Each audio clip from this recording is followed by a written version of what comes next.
Sorry. Man.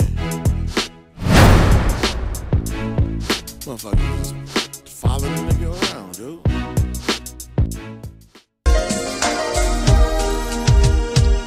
Live and direct in the studio, it's the Snowman alongside Swangy. You probably won't get to the phone for the next few minutes now anyway, because we're going to be talking to the man like Craig. Warm and easy, man.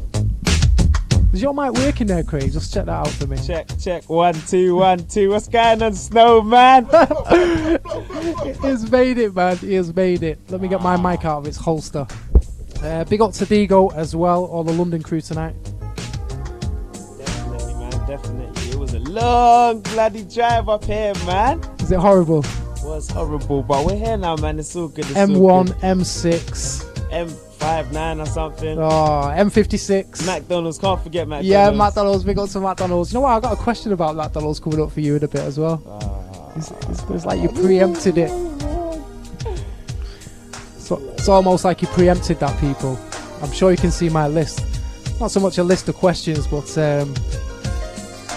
just a few pointers for me so I don't forget. Because I'm getting old now, so I forget loads of things. Always forgetting things, me. Always. So, I have to write lists down now, what I need to do and what I need to remember to say. Let me put my phone on silent so it doesn't start going off while I chat to Craig. I'm going to do the same as well, man.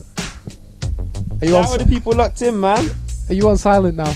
Silent out. Craig, you know, some people have been waiting a long time to hear your voice down the radio. Oh, man. You can hear me now. I'm live and direct. Live in the Buzz Manchester. FM studio. Live in Manchester. I can't believe I'm here. I drove so long. I come with Digo, my cameraman, / video man, / oh my god, he's just my right hand man, everything, man. I'm saying Cynthia and Crunchy couldn't be here today, man. Big shame, but they'll be up soon, man. It's not a problem. I heard from Cynthia in the week. She said she was looking forward to coming down and chilling. And yeah, definitely. She'll be up, man. She'll be up real soon. So will Crunchy, man. We can do it. It's so good. Snowman, I can't believe I'm here. I can't believe you're here. After all the emails, all the texts, all the phone calls, and all the hits on YouTube, we finally get you into the studio. I know, man. Big up everyone that's been locked in and supporting the movement, man. The hits on YouTube have been going crazy. There's about 43,000 hits as I left Snowy Towers tonight, and that's in 3 months, man. You had about 10,000 hits in about the first 2 weeks. That's what I'm saying. That's your fault, Snowman, man. But be real, that is your fault, man.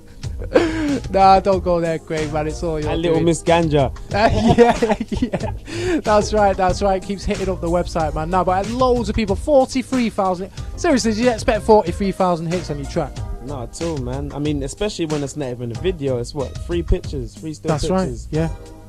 Snowman, like I said, it's your fault, man. I don't know what you've been doing or who you've been sending the chat to, but it's working, man. And I thank everyone that's been going out there and, you know, really clicking on the YouTube and the MySpace and all that and really just clocking up the hits. Thanks for the comments as well, man. Keep them coming. It's all good. It's all love, man. It's all good. So you ready for these questions now?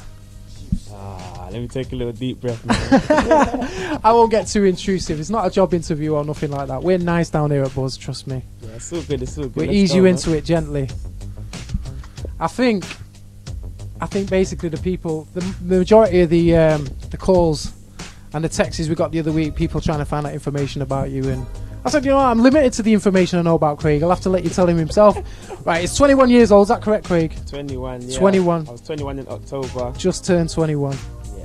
Yeah, that's all good, man. And I got a few hairs on the chin coming now as well. People is looking fresh tonight. When you check this video out on YouTube or wherever you see it on whichever website it's going to be on, the man is looking fresh tonight. I got to do it because Snowman's got his hair cut and also the earring ready and everything, you know. Tonight. You know, I could come down here with a bush on my head. Until this morning, I had a bush sat on the top of my head. So I'm saying Snowman came prepared today, you know. Got my hair cut, man. Got my hair cut. Let me take a sip of my cup of tea. Do you know what? I've been suffering all week, people. Again, it seems like every week when I come in here on a Friday, I say I'm suffering. I've been ill. I've been ill every single week for about 3 weeks, a month or something like that. So before my throat starts to go, then I better get on with this. Right, Craig, tell me. I'd like to know, I'm sure the listeners would like to know where it all started. Take me back to the beginning. Wow, the beginning. I need to take myself back down to the beginning, man. I'm talking like If I to put it like, when I was like 9, 10 years old, I was listening to my mum and dad's records, and I was getting into the scene even then. So I'm saying, is that the same kind of thing that happened to you, or was it more when you got into the teenage years, or was it something you've always grown up with? Yeah, music's always been a part of me, man. Mum and dad, like, you know, from everything, rock and roll, pop music, everything, they've always been around music and whatnot. So obviously, naturally, I just like got attached to it. Where it kind of started, I think I always was interested in the producing side, the production side of things.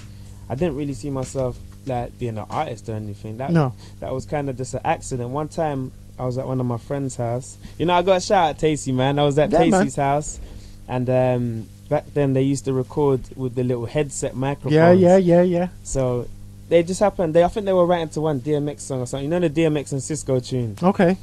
And then they must have said, "Oh, why don't you just write something?" So I was like, "All right, cool."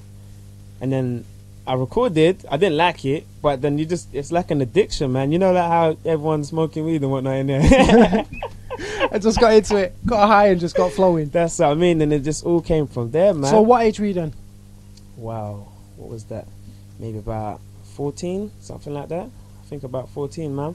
So when did you start to like take it seriously then from that point? Did you realise you had a talent at that point, or was that something that you walked away and thought, you know, I need to write some stuff or whatever, or I could do this? It's not just a one-off. I was always around people that were better than me, so it kind of pushed me to make myself, you know, compare with them and whatnot. And it got to the point where I sort of got to their level, and then it was just like, wow, okay, what do I do now, kind of thing. And then I only got better.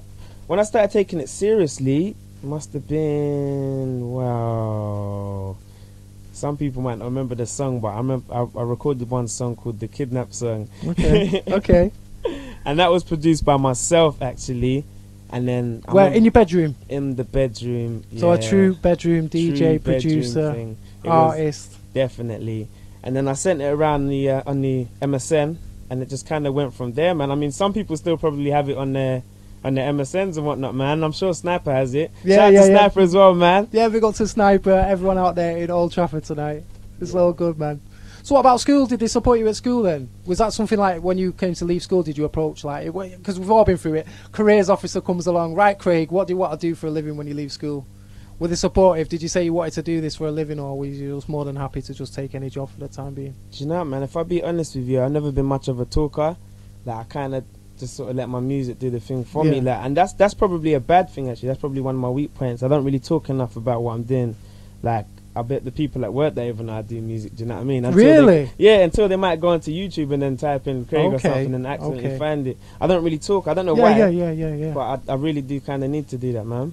So you're doing the 9 to 5 still? Still doing the graft until you get there? The 9 to 5, man, yeah. You see, what a lot of people don't realise, and a lot of messages they get on YouTube, is they can't believe that you've not been signed by a label yet. People see them hits, 43,000 hits, on an unsigned artist. When I tell them you're unsigned, because they're asking me where they can buy the record. We're talking about My Girl, which we're going to play in a few minutes, people. But the track's had 43,000 hits. Completely unsigned. I've got tracks on my channel that have been up there over a year from existing artists, from artists that have been around for time, and they haven't even got 2,000-3,000 hits. Whereas you've got 43,000 hits on that channel. I mean, I still find it hard to believe, even talking about it now. I still find it hard to believe that such an impact can be made off such a tune. I don't understand myself, man. But like I said, I blame you guys, man. Snowman, Eric B, DJ Boo, all of you lot. I blame all of you lot, man. I know, man. We have hammered the tune for you, though. But it's like when I got on the tune, I got onto the tune, people, around about June, July, was it, Craig? Something like that? It was something like that. Around about 5-6 months ago now. In the early stages. And we started playing it on it. And the moment I heard that tune, Sniper sent it over to me and just gave me a little bit of information. Just said, would you like to listen to this record? If you think it's any good, play it. And I said to my girls, God is my witness. As soon as I played the tune in my house, I said to myself, you know what? That is going to be a big tune, and radio is going to love that tune. Whereas it's not like one of them tracks that you hear from day to day. It's just one of them tunes that really does pick up and take off. I was saying to Craig earlier on, you know it's going to be a good tune when it's not just girls asking for it, it's guys as well, because we was having that discussion, weren't we, about tunes.